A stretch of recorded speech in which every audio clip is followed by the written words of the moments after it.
all for joining us today. As you know, since we're doing our meetings virtually, we've split them in half. We'll be doing a significant amount of work today, and then in 2 weeks on May 6th, we will conclude the rest of our agenda. So the agenda is color coded, and today we're doing the yellow items, which all happen to appear to be on the first page of our agenda. Green items, which are committee and other reports, we'll be talking about in May.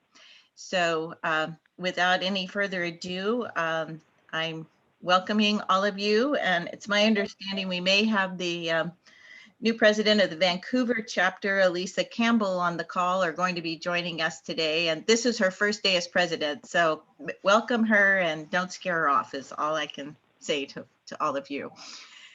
So we'll get started by doing the first item on the agenda under the president's report that's in yellow, and that is approval of the Board of Governor minutes. We have minutes of September 10 and September 24. Do I have a motion to approve those minutes? I'll make a motion to approve. Okay, and the second?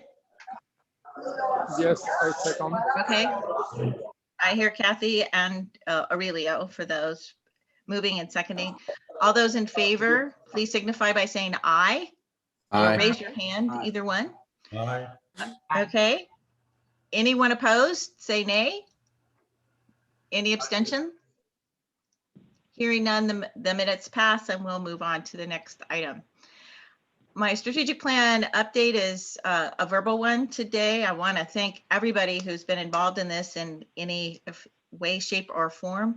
We are moving along. We're on track to have a draft by the end of the month that we want to give out to everybody to take a look at, and also to all the members, not just those that are involved in the process. And that is, some of the groups are finishing up their edits, and we're going to give a clean copy of what the edits are, and also a link to the old plan if you want to go back and look and see kind of how things evolved. That will be provided as well. One of the things, or two of the things actually, that we've encountered as we've been doing this was we needed to beef up a couple of sections in the plan, one on membership and one on the question of whether or not we should be having two LEUs every year. And so there's two new groups that are working on those issues. And if you're interested in working on those, please let Sheila Hamilton or myself or both of us know of your interest. Ian Lord and Susanna Bergman are going to be working on the two LEU group. And they're also going to be joined by Gary Leach because of the budget implications, and then Rick Cook also because of all the activities regarding global and also programming ideas. Membership is being looked at and headed by co-chairs of Dina Grinnell from Vancouver and Andrew Fogg from Los Angeles. And we're going to be talking later this week and next week about sort of the scope of that, but looking at not only, since that is our main revenue source, that we also need to be cognizant of how we go about getting members, retaining members. And actually one of the things is, who are our members? We don't really have good demographics, not only on ages and whether people are men or women, but also the various professions in which we have members. So we'll be taking a further deep dive into that as well. And today we're going to be dividing this meeting with our friends at LEF, the foundation side of the group. And we're going to spend quite a bit of time today, probably about half our time today, hearing from LEF because they've been doing some really, really great work. So at this point, I'm going to turn it over to Rachel Entz, who's going to lead that discussion for us. And Rachel, the floor is yours. Thank you, Sheila. And I'll I'll open the meeting of the Land Economics Foundation Board of Trustees, which of course is made up of both the officers, the board of directors of the foundation, as well as the presidents of each of the chapters. So you know who you are. Many of you here are now members of this board of trustees. Our first order of business is to approve 2 sets of minutes of the boards of directors from February 25th, 2021, and the trustees meeting last September. And I'll accept a motion to approve these minutes. Michelle Henry, I move to approve. Thank you. Is there a second? Good. Thanks, Ron. Yes. Paul, is there any discussion? All those in favor of approving the minutes, say aye. Aye. Aye. Aye. Any- Aye. Aye. Thank you. Any opposed? Abstentions? Then the minutes are approved. I'm going to make a nominating committee report, but move that to the end of the meeting because it's really very directed by the bylaws amendments, which we're bringing to you today. So I'll come back with that report at the end. Now, I'd like to call on Ron Buss to make our treasurer's report for the foundation. Yeah, Shirley. And I've been allocated 3 minutes, so it's going to be Thank you, Ron. to the point. In front of you, one of the items that you have in front of you will be a recap of 2017 to 2021, which is the actual with the budgets for each one of those years and the actual dollars that have been spent. In 2020, you'll notice that we totaled $54,000, of which 20,000 of it, I'm rounding the numbers, 20,000 of it was from investment income, which is a real plus. The 2021 is laid out in front of you, and our budget on that is 25,000, consistent with some of the previous years as well.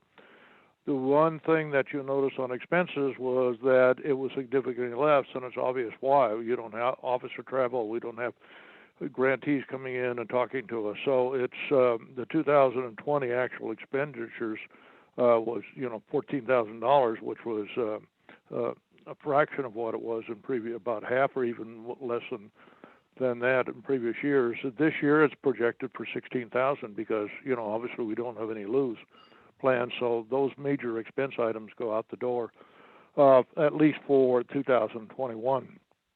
The second thing I'd like to call your attention to is the balance sheet for 2000, December 21 and December 20 and February 21. You've got 2 balance sheets there, one of which shows the comparison of our investments in 2019, which was 575,000, and it's now up to 654. UBS has done a really fantastic job. And of course, the benefit of that is the market has accelerated tremendously. So it's up almost 100 grand, if you will.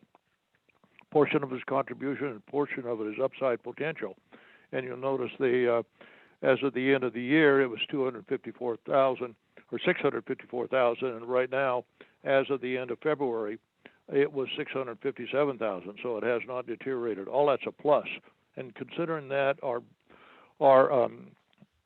that we allocate roughly, not consistent every year, but almost so, 5% of that, that's 30 some odd thousand, that's available for funds that John will be talking about later on.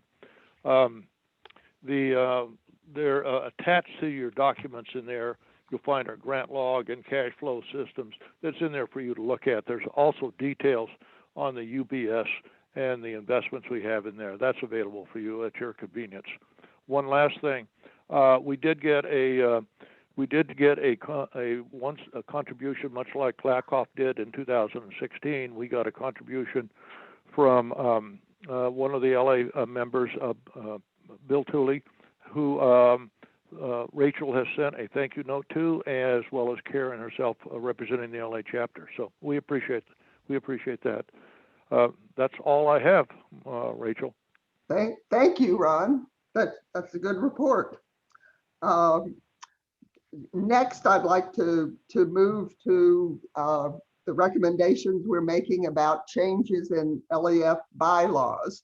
I want to thank our secretary, Russell Matthew, and our board member, Michelle Henry, for tremendous work and meticulous work in putting together these bylaw changes. I'm going to ask Michelle to explain them to you, and then the board of directors has approved these changes, and we asked today for the trustees to ratify these changes as well. So, Michelle. Good morning, everybody. So let me just give you a little bit of background and then we'll walk through the changes. Okay, so by way of background, it's sometimes baffling, the relationship between LAI and the foundation. So I wanted to just explain that quickly. I know when I was a new president, it was all just kind of garbled in my head, but it's a really important relationship. Basically, LAI is a trustor and the foundation is a trustee. So stated differently, LAI historically, back in time, put something of value into trust, and that value was money. And it also set up the rules for managing the trust, and that's in a document called the Declaration of Trust, which you can get on the website. And it also set up a trustee to manage the trust in accordance with the rules, so in accordance with the Declaration of Trust. And that trustee is the foundation.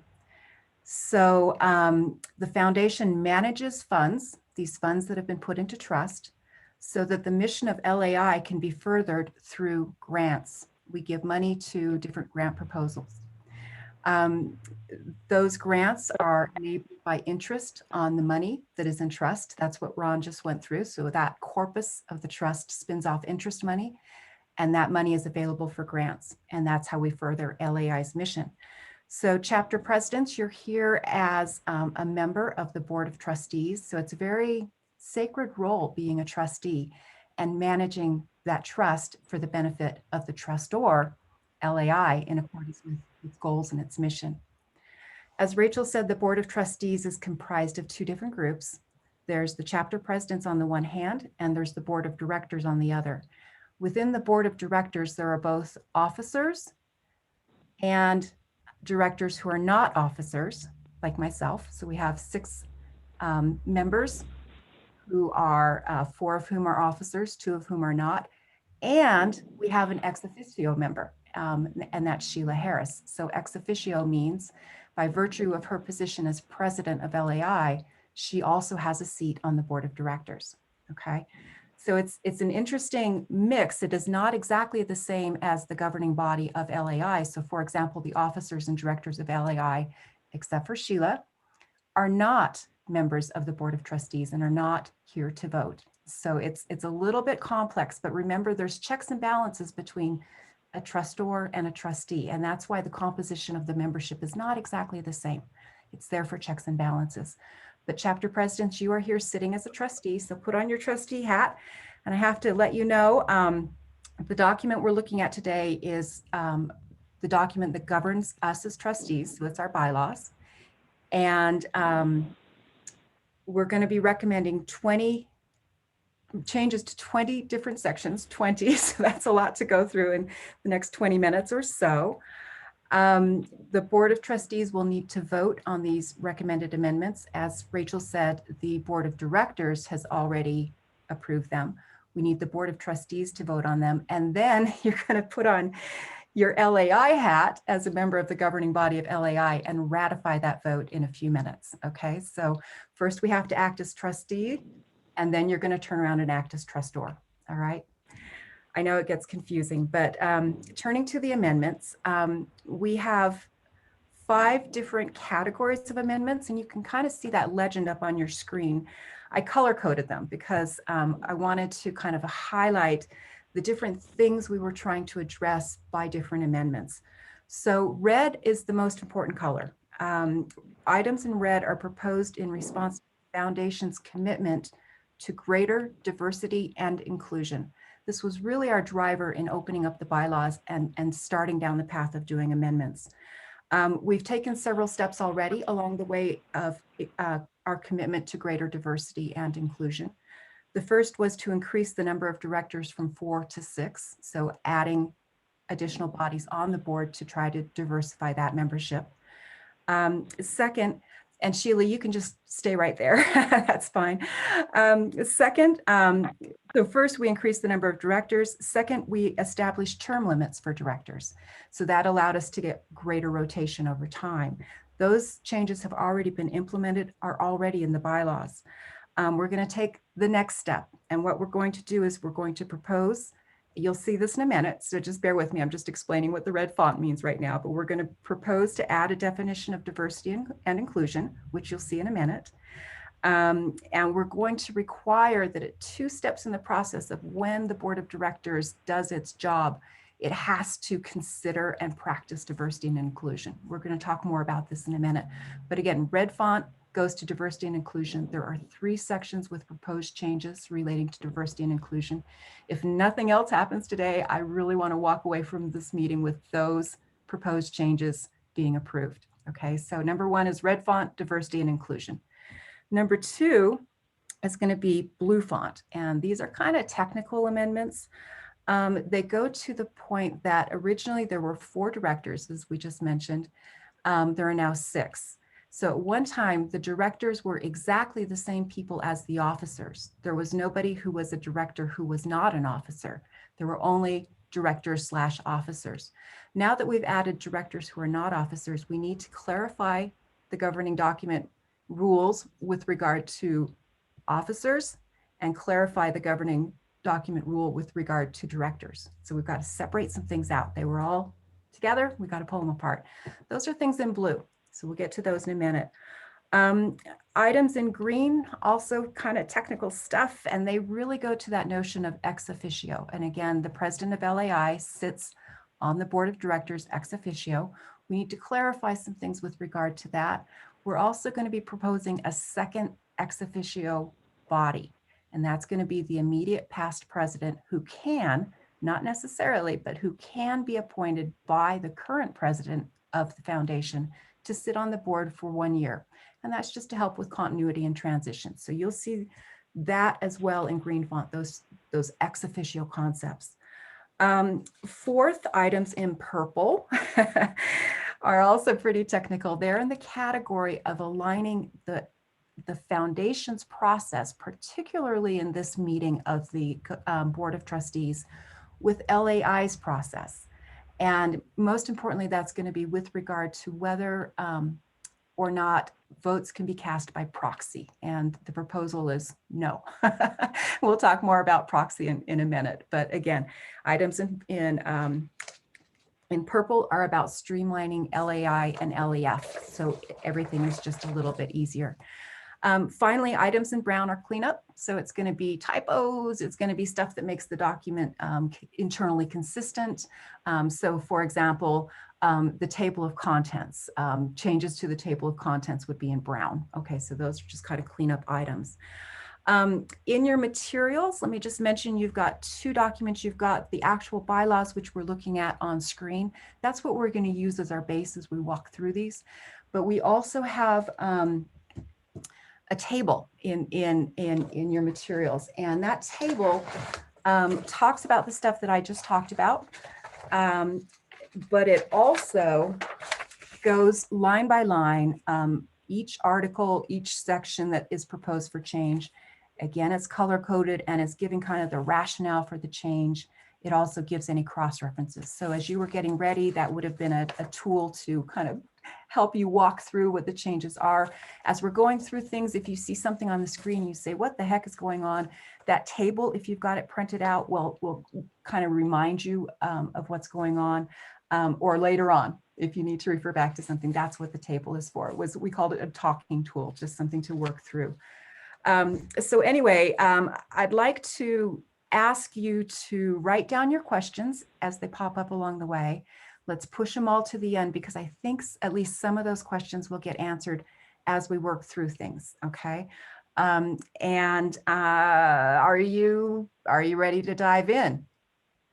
Everybody's hanging in there with me? Okay. So as I said, first of all, prior to the page we're looking at, there were a few small table of contents changes. Again, those were just for internal consistency, nothing material happening there.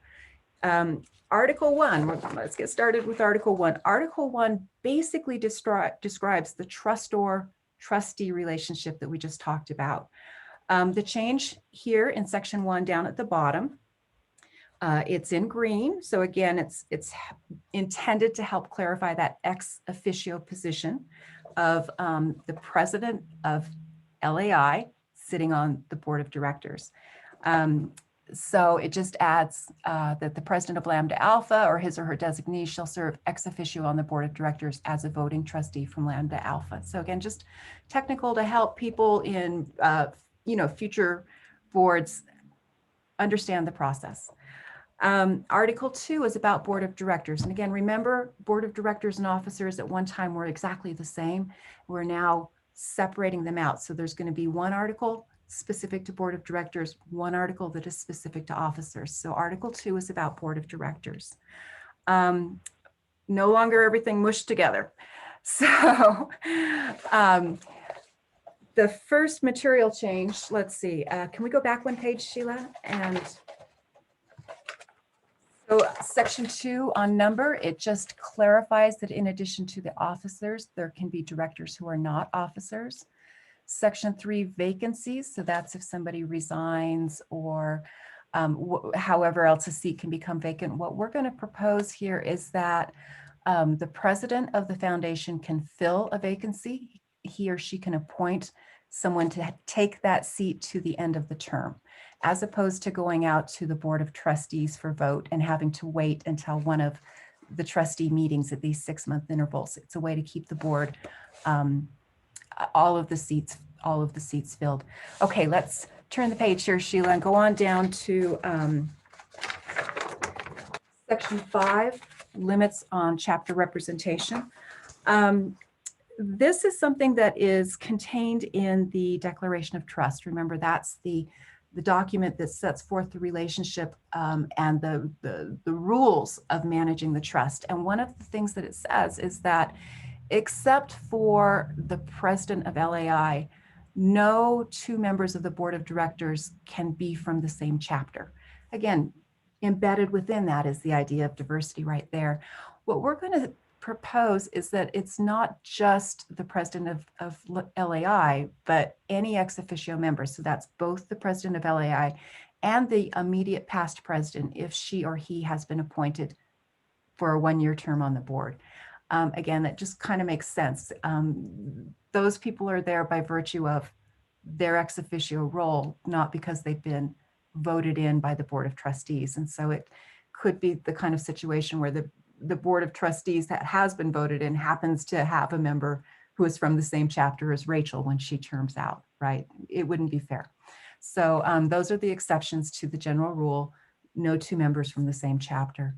Moving down to section 6, this is going to be the term of office for directors. Remember, it was previously all mushed together with the officers, and so it talked about terms of office for officers. We're going to take that officer term limit and push it over to the article that deals with officers. In addition to that, go ahead and we struck, let's go back up to right.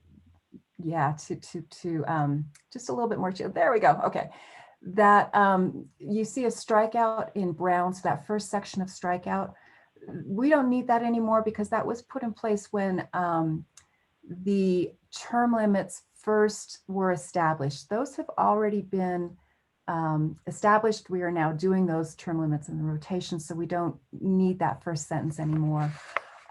We do clarify that in general, directors would be elected to a 2-year term. There may be exceptions to that. And the term limit for being a director is 10 years.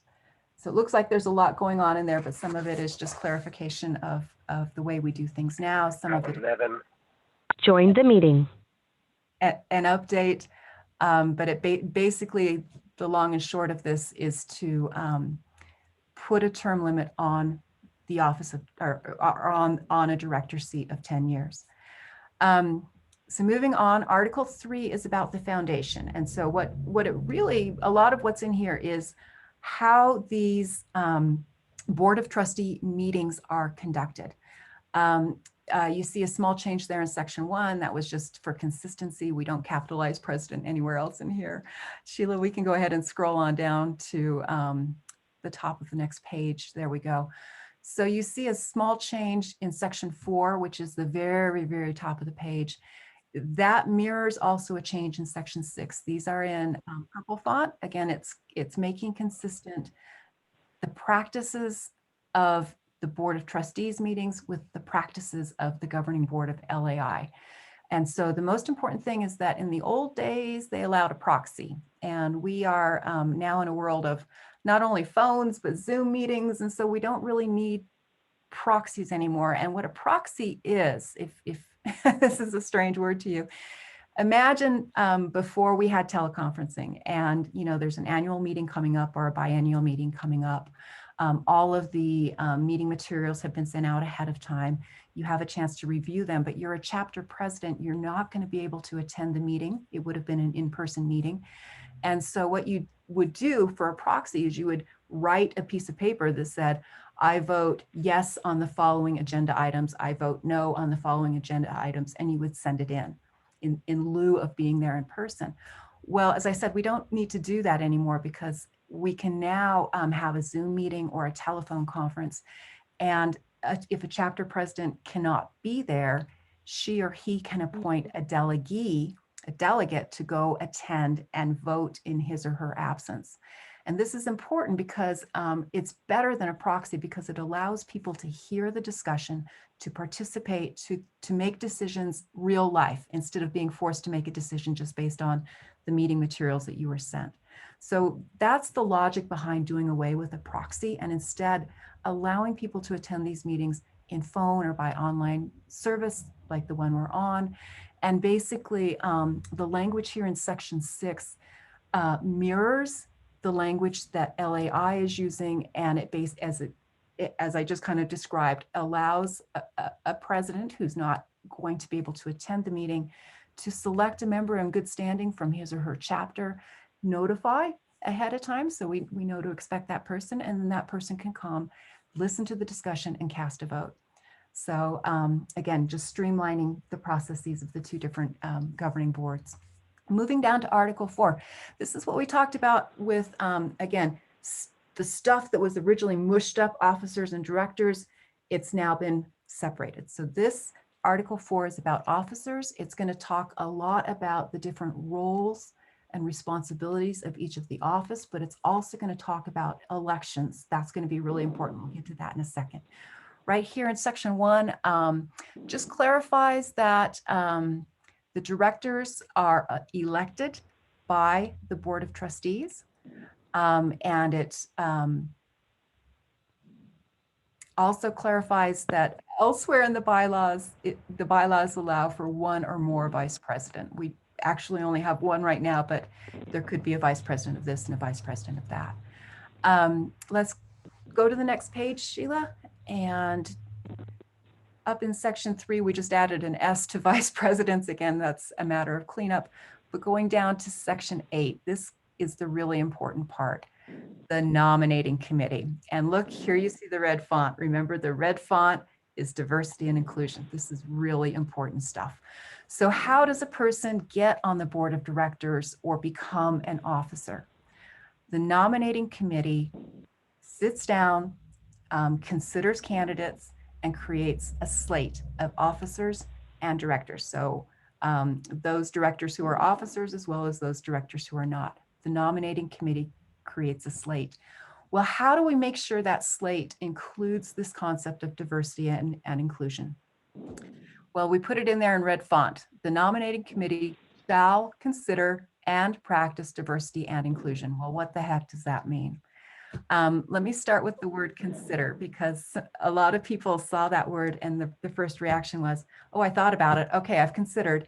And that's not what we mean by this. Consider is a term of art in environmental law here in the United States, and that's part of my practice area, so that's why I chose this word. But it's really important under NEPA, which is the National Environmental Policy Act. And when a federal agency considers the environmental impact of a proposed project that either uses federal funds or takes place on federal land or involves a federal resource, they have to consider certain things. They have things they need to consider.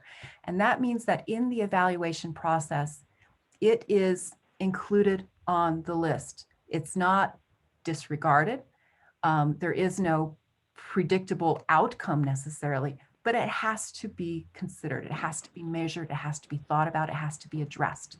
And in these environmental reports, an environmental impact statement, for example, there's going to be a section to establish that the agency has considered a certain thing, right?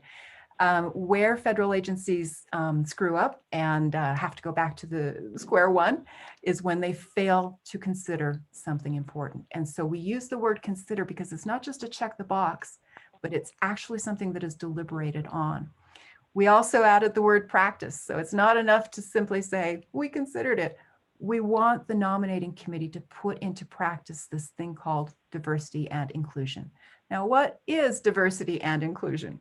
Well, I'm a lawyer, so I couldn't resist. I defined the term because that's what lawyers like to do.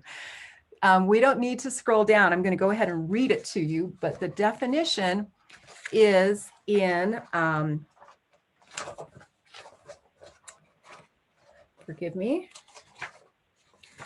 Article 11, Section 6, and here's the definition.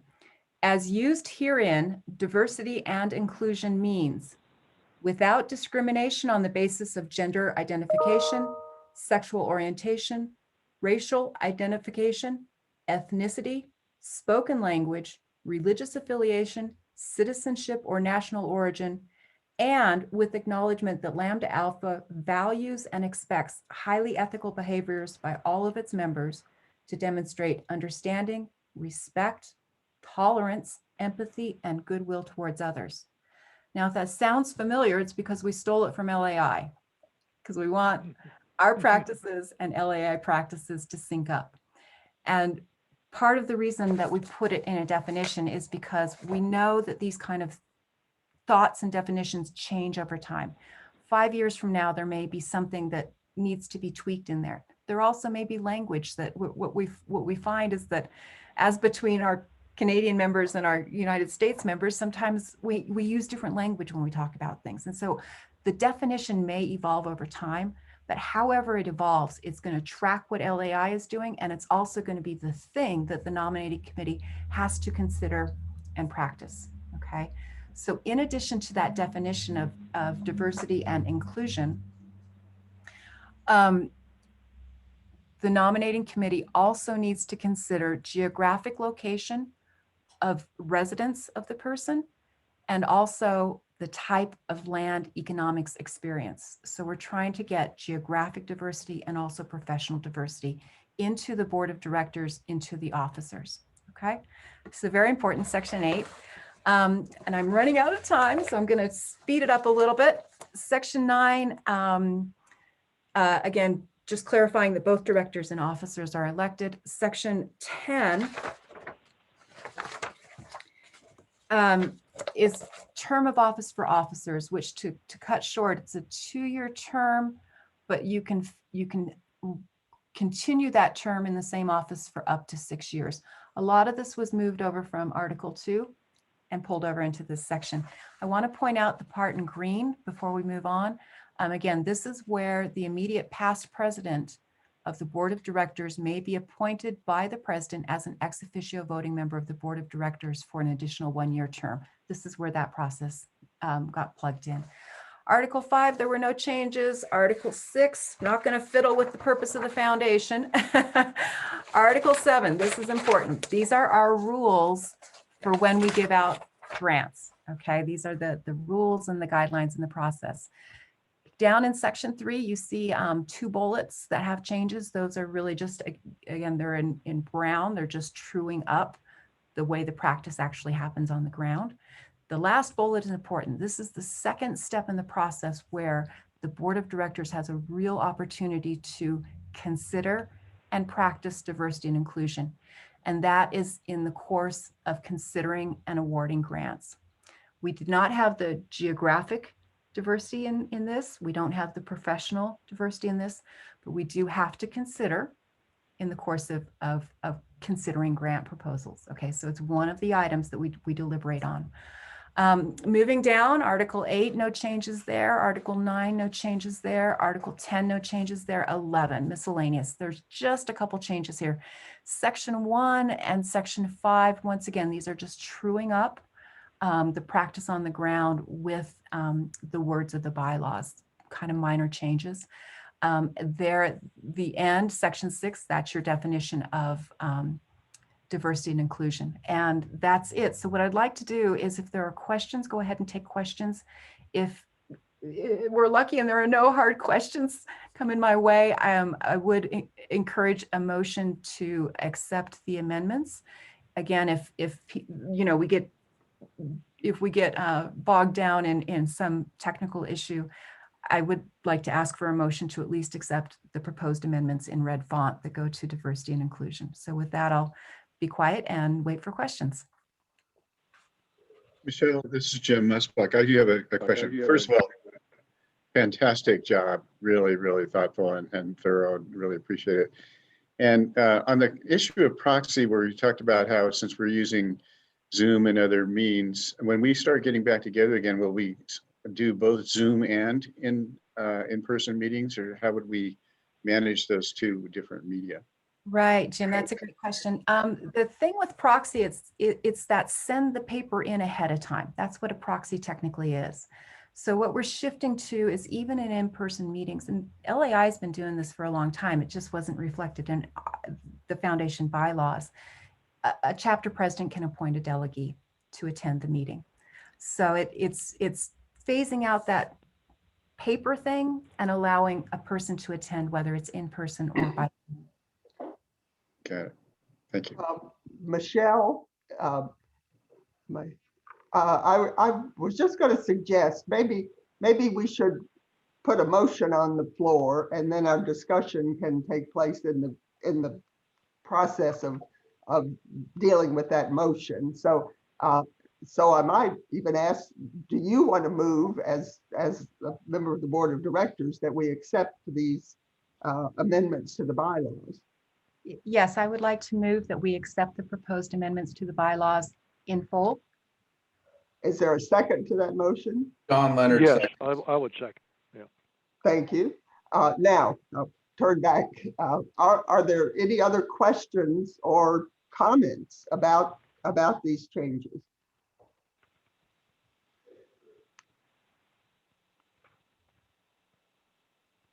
You're very quiet. I just note there are some questions, I think, in the chat, if you'd like to open that up. Oh my. Good point. Thank you. Well, the thing about, okay, a lot of complimenting your work, Michelle.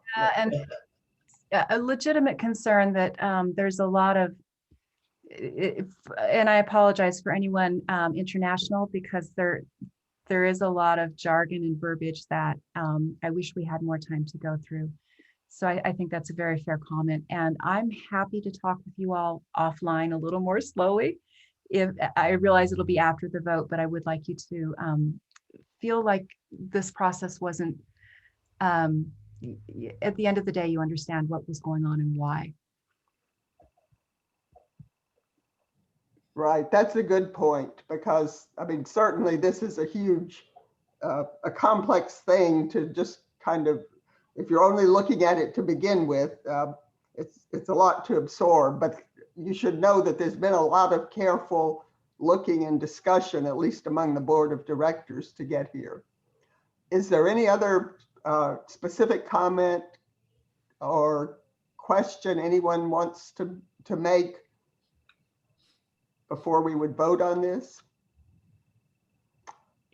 Then I will ask that all those in favor of accepting these amendments to the LEF bylaws say aye. Aye. Aye. Opposed? Aye. Are there any opposed? Are there any abstentions?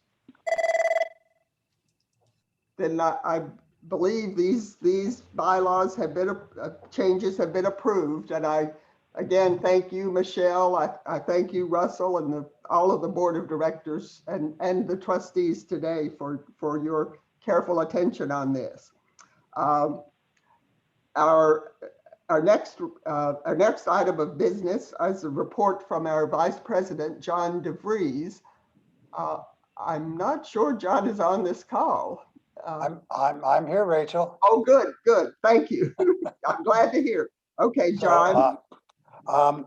Following the agenda, I have 3 very brief overview reports to make on grants underway, already approved, and a more extensive discussion and a request for approval on 3 grant applications. Because you already have in your materials printed updates on the 2 active research projects, I'm not going to go into them in depth, but for some people not aware of these, I just want to highlight that the project we are funding at the University of Melbourne is a joint effort with the Royal Institute of Chartered Surveyors and is an attempt to quantify the economic damages that would be due individuals impacted by natural disasters. This research, like the follow-up one at the University of Hawaii, has been slowed down some because of the COVID and the inability to do some of this in-person surveying, but they expect to have this work done this year. And it will also include a survey before they're done in India. There's a work underway already in Japan that includes a survey work done in India, and we will have an analysis done by summer. So we're looking forward to that, and we're happy to be associated with that effort. The second one that's underway already is with the University of Hawaii. And once again, we want to thank Ann Buslag and the LAI chapter for coordinating this opportunity to work with the University of Hawaii. This one we think is also important. They are examining, based on the actual field experiments, digging up roots of trees under different circumstances. They are seeking to identify strategies that will make it easier to plant and sustain trees in urban environments. So we're delighted to be associated with this effort. And we will also have a preliminary report to be able to share with you at our next meeting. The final item that's currently funded is the ongoing work of the board related to celebrating Lambda Alpha's 90th anniversary, which includes videos and I understand collaborative work with several chapters. And that is simply an allocation that we have set aside to be drawn upon by the members of the LAI board who are working on that. Turning then to the grant applications, we have 3.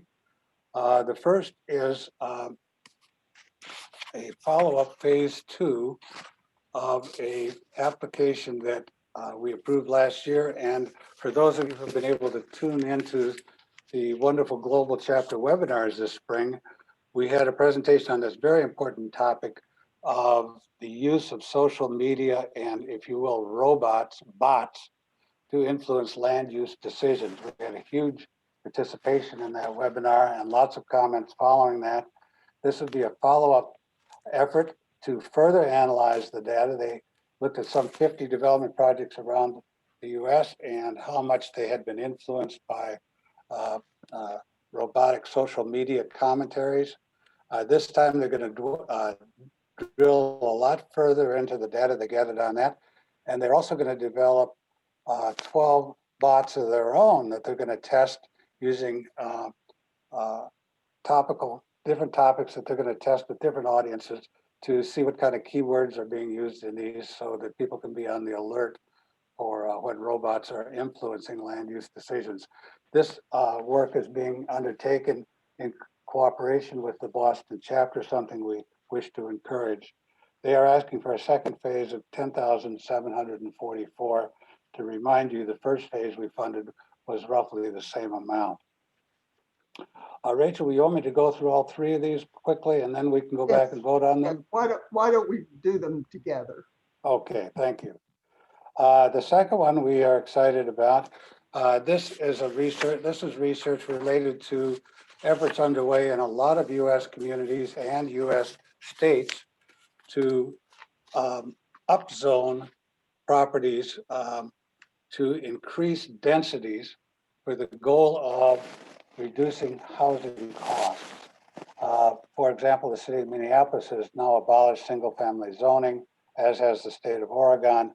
And there's a number of municipalities. In this case, they want to examine what's happened in Durham, North Carolina, where they put into effect a lot of new new types of zoning tools to increase density and lower cost.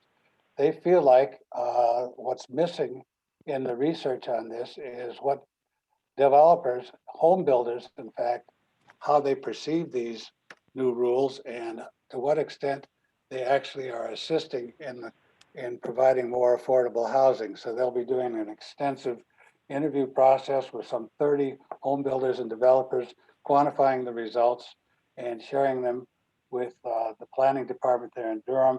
And Join the meeting. also turning them into a journal article. We think this is a very, very important topic, and we're also recommending approval of this. The professor directing this, Dr. May Nguyen, is donating her time. All of the funding being requested is for actual compilation and for providing some level of assistance to the graduate students. The third one we're very excited by. This one is brought to us by John Schlichting, who is president of the George Washington chapter, and Sally Burke, who is an active member of that chapter for the past 20-some years. And Join the meeting. And they are examining the work of a pioneering Washington, D.C. Builder, Harry Wardman. This will be a multi-chapter book, and they are in particular asking for us for funding to employ a skilled cartographer to create a series of 10 maps that will show the development that Mr. Wardman undertook over a 5-decade career in Washington, D.C., a development that has shaped Washington, D.C. to the present. Of particular interest to this research is one of those maps will also show the neighborhoods in which restrictive covenants were put in place. So this will dovetail, I think, with very important topics being discussed in the Color of Law series of the webinars. So we'll be able to document in Washington, D.C. The placement of these covenants by neighborhood, when they were put in, and be able to look at their impacts over time. So that particular proposal, if you go through your materials, has been hugely endorsed by a wide variety of academics and participants in the George Washington chapter, as well as people from around the country. So we're highly recommending this one to you. They are requesting $7,500, all of which will be used for technical assistance on the cartography work. All of the rest of the effort is being done by volunteers. And this we also commend to you as something that we can collaborate with a local chapter, which is one of our major goals. So with that, I'd be happy to answer any questions on any of these three, or any questions you have on the progress reports on the 3 active grants.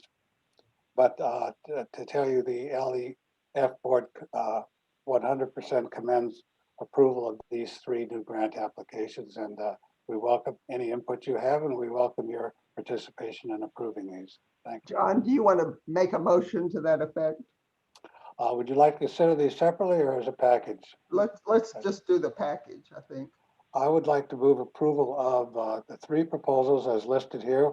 The first to Tufts University, the second to the University of North Carolina Planning School, and the third to the American Institute of Architects and the George Washington chapter to complete work on the book that they are undertaking. Thank you. I'll second. Thank you, John. Is there would you like to say anything about the project, John? I don't think I need to add anything. We just really appreciate the support of the foundation. Thank you. Any other question or comment? I'd like to make a comment, Mr. Jim Musbach. You know, I think we had one report that I remember at the board meeting from one of the results of these studies I attended one in Zia that was a report out of what was resulted. But it would be really great if we found time in our Board of Governors meetings to have the people that are doing these studies come and make a presentation or do a webinar for the organization as a whole, so that some really good work being done here. And it'd be great to, formalize a little bit how we get it out to everybody. Jim, Go ahead, Jim, you John. may recall, we've been inviting the grantees to the LEUs. We've kind of been robbed of that tool. But what we have been able to do this spring is feature 3 of the grantee presentations in the speaker series, the global speaker series. We'll continue to try to do that on the speaker series. And then once we resume the LEUs, hopefully we can start bringing some of the grantees to the LEUs and present in person and meet them. That'd be terrific. Thank you. Thank you. Good. Any other comment? Then all those in favor of making these grants, say aye. Aye. Aye. Opposed? Abstention? Then they're approved. Thank you very much. Thank you, John. The final item I want to report is that of our nominating committee. The bylaws, which you just approved, really set the stage for a set of LEF nominees, which will be brought to the trustees at our fall meeting. The criteria that these bylaws lay out show clearly that what we're looking for is a diverse board, and we hope to continue to move more in that direction. That is with respect to many items, including certainly race and gender, geography, representing the areas our members and chapters come from, as well as a range of professions within LAI. There are some specifics that come out for us in the fall. We have 2 officers who have now reached the limit of their 6-year terms. And so there are really, it points to some organizational priorities for us. We are going to need to find a new vice president for research and a new secretary. Honing in on the vice president for research for a minute, it's a key job, which John has well exhibited to you. I would say the ideal candidate we're looking for is a woman of color who has some experience in academia and would be well prepared to deal with the research and academic organizations that we often approach and invite to submit proposals to us.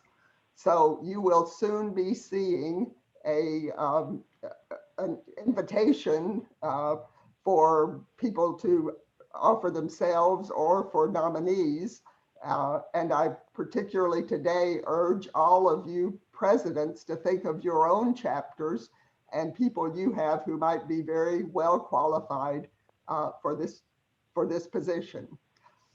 With that, unless there are any other comments or questions, I would close this meeting of the foundation.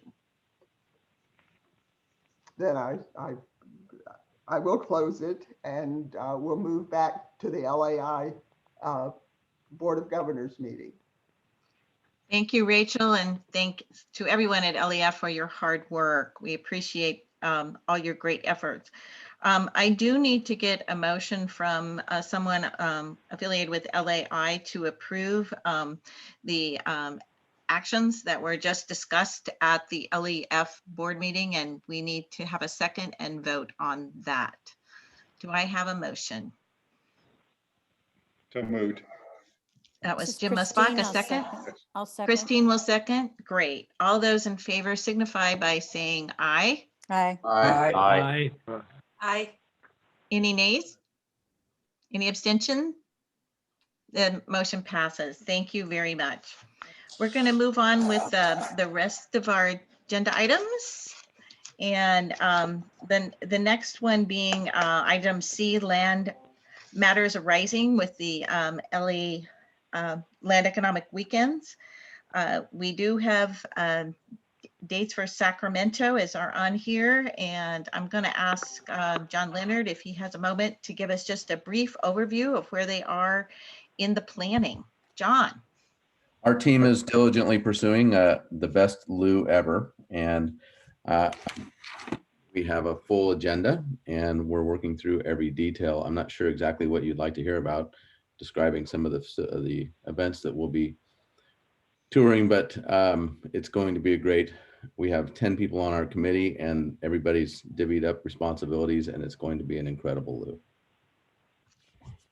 Thank you, John. I know there's, I've even getting memos about the bus service. So you guys are definitely on top of it. So thank you very much. No stone unturned on this. No stone unturned. And that's great because we've been out of practice for a couple of years. So we're going to want your playbook to share with others. We're excited for everyone to join us here in Sacramento. The weather's beautiful, and it will be beautiful next year too. Great. Looking forward to it. Thank you. We have dates for the Los Angeles Lou, October 12th through the 15th. We check to ensure those do not conflict with religious holidays or the ULI meeting, which I know some of you attend as well. So you might want to pencil that in, and there'll be more details coming with regards to the Los Angeles Lou, but I believe the hotel is the Biltmore. They were able to keep that same hotel. And the only other future Lou we have is for Barcelona, and that is in the following year of 2023. So let's just move on to, I'm going to try and get us out of here in the next 30 minutes. Approval of at-large members. If you go to your packet, we have two. One is Eric Hector, and the second one is Simon Lamb. Do I hear a motion to approve these two at-large members to become members of LAI? So Motion to approve. Okay, we'll go with Phil on one of those, and Chip, did you also? I did. Yes, I Okay. did. Okay, so Phil, we'll do Phil approve and Chip second, if that works. Perfect. Okay, all those in favor signify by saying aye. Aye. Aye. All the noes say nay. Any abstentions? The members are approved. Thank you very much. Next, we're going to move on to Sheila Hamilton and the Executive Director's Report. Sheila?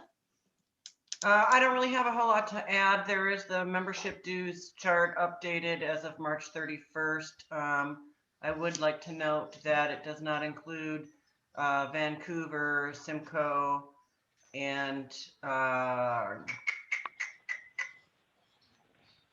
Sacramento, because they're option B chapters, and at the time of this report, we did not have their dues in.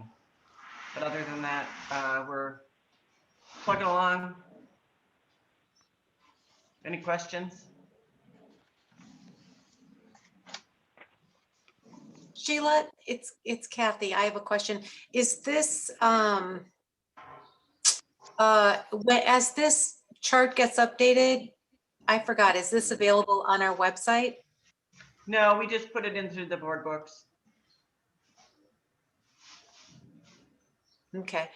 So we can update this for our next meeting because we can update it at the end of April.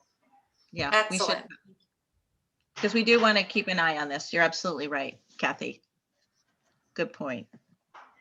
Okay, Suzanne Varco, I saw you were on the call under a Secretary's Report Bylaw Committee. Suzanne? I am here. So the Bylaws Committee has met several times since the last meeting of the Board of Governors to discuss some amendments to the bylaws, certainly not as extensive as the LEF. So we should be able to get through this very quickly, I think.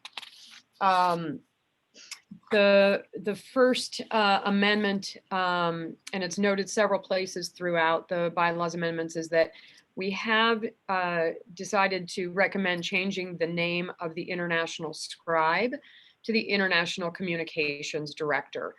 And part of that is relative to some of the duties changes that we note later in the bylaws, in combining various committees together for sake of efficiency, and we were having duplication of tasks between a couple of committees. So we're trying to make it more efficient and consolidate and maybe even update what we're calling our officers. So several places throughout, you'll notice the reference to International Scribe has been changed to International Communications Director. So in Article 7, Section 9, if you could take us there, Sheila.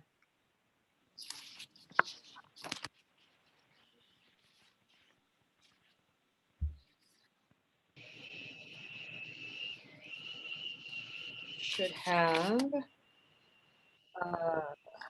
Article 7, Section 9 should be the International Board of Governors. And Section 9, we've added to clarify the voting rights and authorizations for members of the International Board of Governors. We did this the last time to clarify voting rights for the nominations of officers, but we noted that we were missing the same clarification for just general voting rights for the Board of Governors. So this provision is simply to reflect again that sort of the same thing that was discussed with respect to the LEF, which is we've done away with the proxy, and now, you know, being present means not only present in person but present in electronic formats as well. And this also governs how a Board of Governors member, such a chapter president, can appoint someone to participate on their behalf in a meeting when they're unavailable, and providing notice of that to the international president at least 2 business days ahead of that meeting, so that everyone knows who actually has that voting right when the meeting comes up. So that's what that Section 9 is intended to do. Our next change was to Article 8, Section 13, which this is where we have changed the name of the International Scribe, and the duties have been updated to reflect our new title of International Communications Director, and then simply, again, updating the responsibilities in that Section 13. And for some reason, Sheila, you've got one up that doesn't have the red lines and the change on it. Yep. All right. Well, then why don't I take this moment to read what the proposed change is. So Section 13, as you're looking at there, which is titled International Scribe, would be changed to change the title to International Communications Director.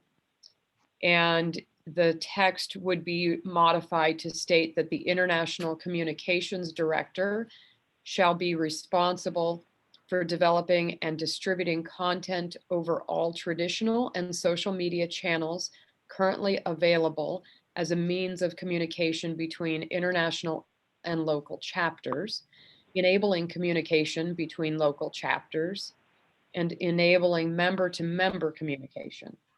With approval of both the International President and the International Communications Director, these duties may be partially delegated to the International Assistant Communications Director or the International Executive Director.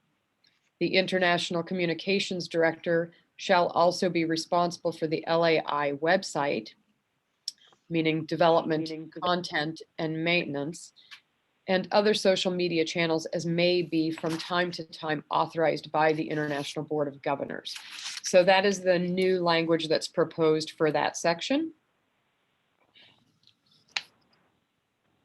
Again, sort of updating the duties and responsibilities that were formerly attributed to what we called the scribe. The next change in the proposed bylaws is to Article 11, Section 2. We previously had committees that we had the International Publications Committee and we had the International Public Relations Committee. We found that those two committees were staffed by the same people, and often had overlapping tasks. So we've elected to eliminate both of those committees and combine them into one committee called the International Communications Committee.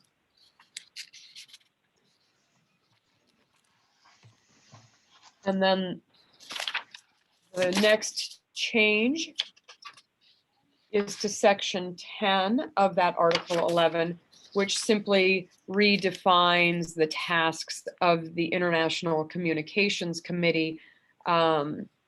Again, striking the existence of the two separate committees and combining those tasks under one singular committee called the International Communications Committee. And then the final changes are simply the renumbering of that section.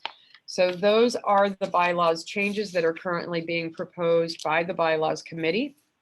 We have recommended those to the Executive Committee and they were approved there. And consequently with that recommendation, we're bringing them to the Board of Governors. So I have, will address any questions you have, or I will obviously take a motion to approve the bylaws changes. Well, to get things going, Suzanne, you want to go ahead and make the motion? We'll go for a second, then we'll go into discussion. Sure, I'd be happy to make the motion. Do we have a second? I'll second that. Robert McBride, thank you. Questions, discussion for Suzanne?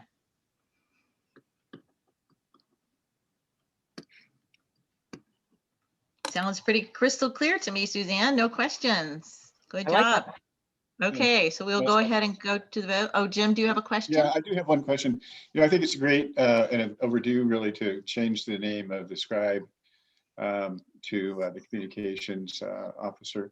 And is there going to be a corresponding, if not a requirement, a recommendation that the individual chapters also each have a communications co-chair that can work with the international communications chairperson? Because I know we've talked about this at Golden Gate and we sort of have done it, but and I don't know if the bylaws actually dictate, how individual chapters deal with this, but this is really kind of an important sort of infrastructure of information item in terms of how we communicate amongst the chapters as well as at the international level. And how is that being addressed, or is that part of this in some way?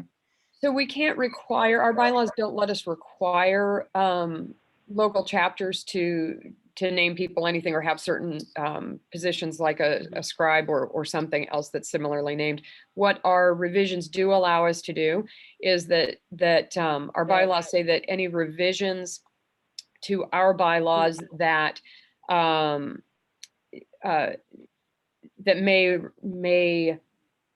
that chapters may want to follow in that are essentially administratively approved. So if a chapter wants to similarly change their scribe to a communications director, then that change doesn't have to come back to the Board of Governors for approval of a change to their bylaws. It's just simply administratively approved. So the chapters can follow our lead and do that, but we can't dictate that they do. Okay, thank you. One of the things we can do is talk to Kathy King and her work with the Chapter Services Committee. And this might be an item for discussion that they might want to pursue. Yeah, I mean, I would just think from a chapter standpoint, they'd be very excited with this change. I think it's hard to recruit scribes. It feels old-fashioned. So I think it's a great move, and I think consolidating and then showcasing that to the chapters, I'll happily show it on the East Coast. Thanks. You don't have a quill pen in your meetings? We're trying to move out of the papyrus era here. So, all right, we have a motion and a second. I'm going to call the question. All those in favor, please signify by saying aye. Aye. Aye. Any opposed? Nay? Any abstentions? Thank you, Suzanne. The motion does pass. You're welcome. Great work. And we'll move on to the last section of items we have planned to discuss today, and that's the Treasurer's Report and Finance Committee. Gary Leach. Okay, just a couple of points to highlight here. Financials for year-end 2020 indicated a surplus of about $136,000. Obviously, we had no lose. We had significant savings. This has prompted us to consider a revision to our reserve requirement and we've recommended a reserve of basically 1/2 a year's operating expenses plus the cost of one loo, which would indicate a reserve amount of around $225,000. We currently have about $270,000 in our checking account and $180,000 in our savings, which is our reserve. And so we're proposing to move $65,000 out of our checking account, which should still leave us with significant liquidity to operate our business and have the savings account fully funded to that reserve level.